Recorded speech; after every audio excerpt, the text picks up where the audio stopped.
अस्सलामु अलैकुम वरहमतुल्लाहि वबरकातुह। औज़ु बिल्लाहि मिनश शैतानिर रजीम। बिस्मिल्लाहिर रहमानिर रहीम।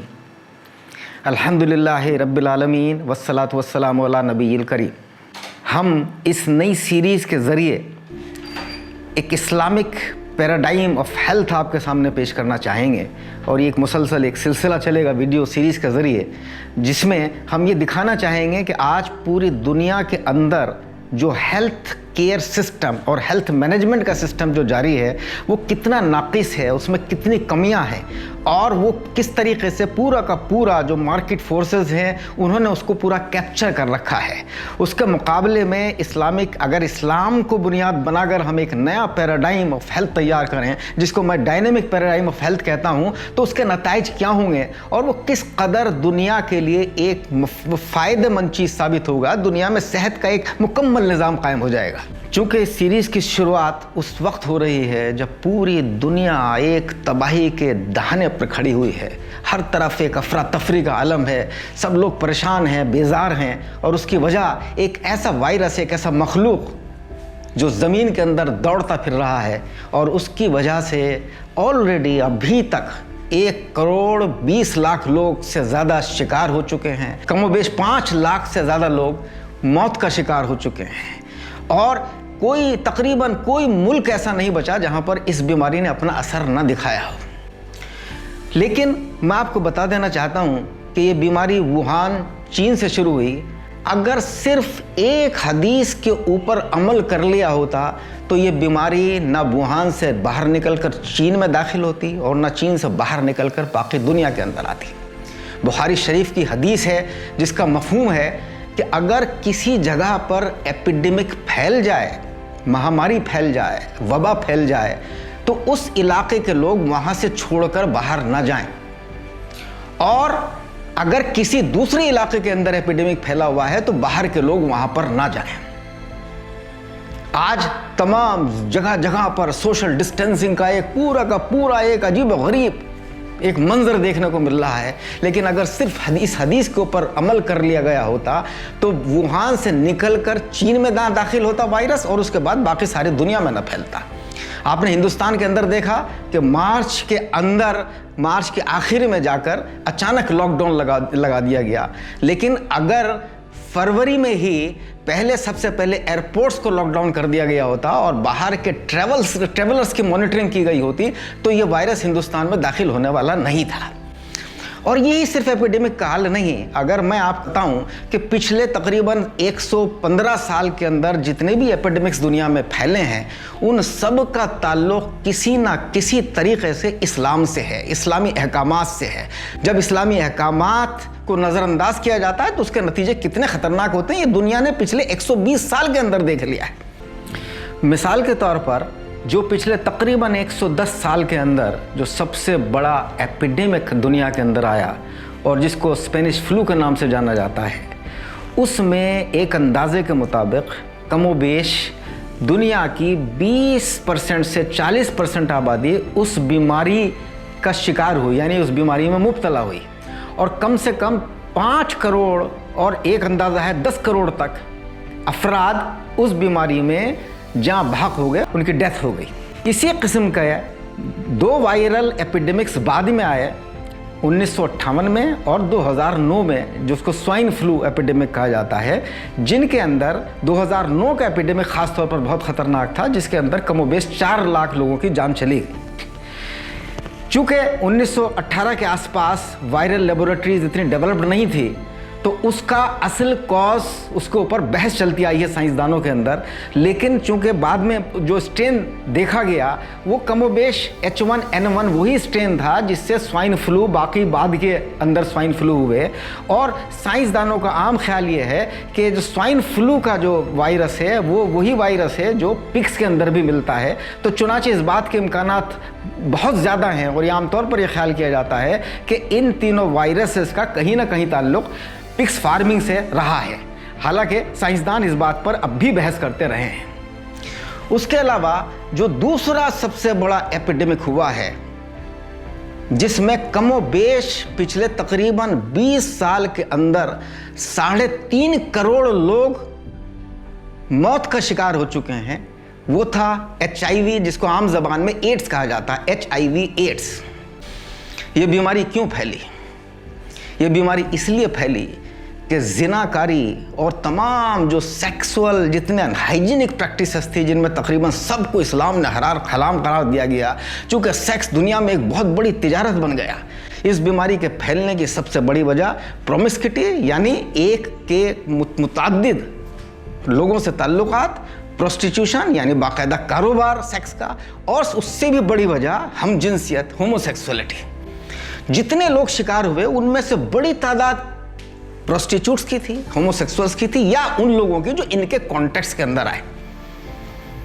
और ये बीमारी मुस्लिम ममालिक के अंदर बहुत कम देखने को मिली, और उसकी सबसे बड़ी वजह तो ये थी कि निस्बतन, हालांकि मैं ये दावा नहीं कर सकता कि मुसलमान फिल वाक़े पूरी तरह इस्लामी अहकामात पर अमल करते हैं, लेकिन उसके बावजूद कहीं ना कहीं अल्लाह का खौफ दिल में रहता है, तो निस्बतन रिलेटिवली उनमें ये खराबियाँ कम हैं, तो उसकी वजह से मुस्लिम ममालिक में इसका असरात बहुत कम देखने को मिले। इसकी एक दूसरी वजह जो सामने आई वो थी खतना, सरकमसीजन। और ये देखा गया, और मैंने 1995 के अंदर सबसे पहले अपनी जो किताब मेरी आई थी Islamic model for control of AIDS, उसमें ये बात कही थी कि खतना एक तमाम जितनी सेक्स रिलेटेड डिजीज़ हैं उनकी प्रिवेंशन में, उनकी रुकावट में ज़बरदस्त मददगार साबित होता है और हो सकता है। और मैंने ये कहा था कि अगर सरकमसीजन को प्रमोट किया जाएगा तो HIV में भी उसका बहुत बड़ा फ़ायदा होगा। उसके बाद में बड़ी रिपोर्टें अफ्रीकन ममालिक से ख़ास तौर पर आई, जिनमें ये बात साबित हो गई कि सरकमसाइज पॉपुलेशन में HIV के स्प्रेड की, उसके फैलने के इम्कानात निस्बतन बहुत कम होते हैं। HIV के साथ साथ ही एक दूसरी बीमारी ऐसी है जिसकी वजूहात कम बेश वही हैं, हालांकि वो ब्लड ट्रांसफ्यूज़न से ज़्यादा पैदा होती है, लेकिन उसके साथ साथ जिनसी बहरारवी भी उसका एक बहुत बड़ी वजह है, और उसे कहते हैं हेपेटाइटिस बी। और हेपेटाइटिस बी भी हर साल बड़ी तादाद में मौतों का, अमवात का सबब बनता है। 2012 की रिपोर्ट मैंने देखी कि जिसमें एक साल के अंदर तकरीबन 8,87,000 लोग इस बीमारी का शिकार हुए। एक और बहुत बड़ी जो बीमारी पिछले दिनों फैली, पिछले तकरीबन 100-150 साल में फैलती रही है, तो वो बीमारी है जिसको रेबीज़ कहा जाता है। ये बीमारी कुत्तों से दाखिल होती है, कुत्तों के काटने की वजह से होती है, और आज तक भी इस बीमारी का कोई इलाज मौजूद नहीं है जिसमें कमोबेश 100% मौत लाजमी है। अगर ये बीमारी हो जाती है तो डेथ रेट ऑलमोस्ट 100% है। और आज भी इसके बावजूद कि वैक्सीनेशन का एक बहुत बड़ा एक ड्राइव पूरी दुनिया के अंदर चलाया गया, जिसमें बिलियंस ऑफ डॉलर्स खर्च किए गए, उसके बावजूद भी दुनिया में आज भी तकरीबन 60,000 लोग इस बीमारी का शिकार होते हैं, इस बीमारी से मरते हैं। और हिंदुस्तान में कमोबेश 10,000 लोग हर साल इस बीमारी से मरते हैं।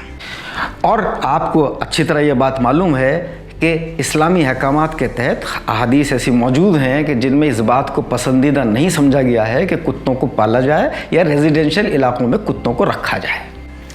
तो ये तीसरी बीमारी, एक चौथी बीमारी और पिछले दिनों सामने आई जिसको HPV कहते हैं, ह्यूमन पेपिलोमा वायरस। वो भी एक वायरल डिसीज़ है।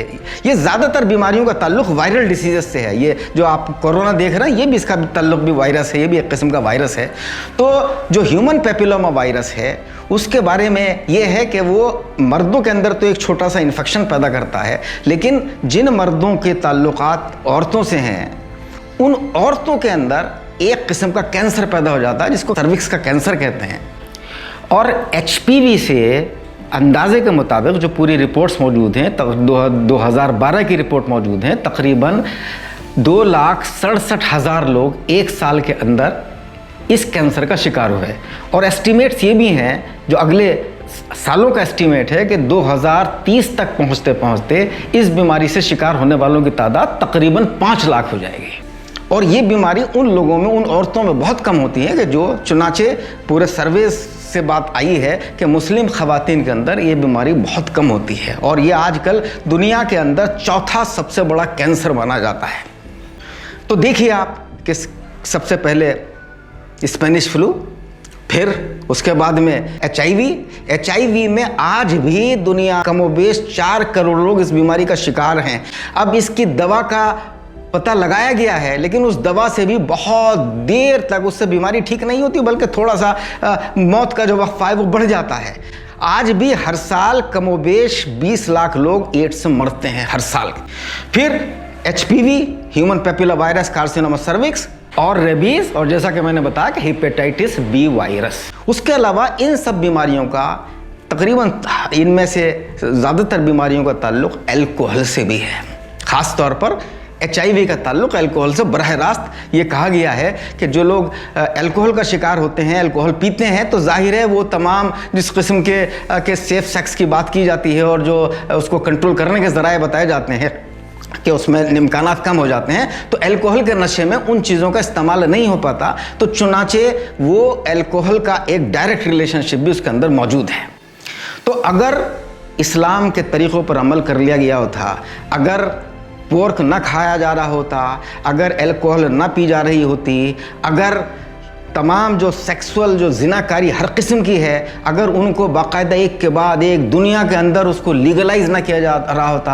आज प्रोस्टिट्यूशन भी लीगल है, अब इंडिया में भी आर्टिकल 377 आने के बाद में होमोसेक्सुअलिटी लीगल हो गया है। और तो ये सारी चीज़ें ना हो रही होती तो दुनिया इतने बड़े ख़तरे से शिकार ना हुई होती।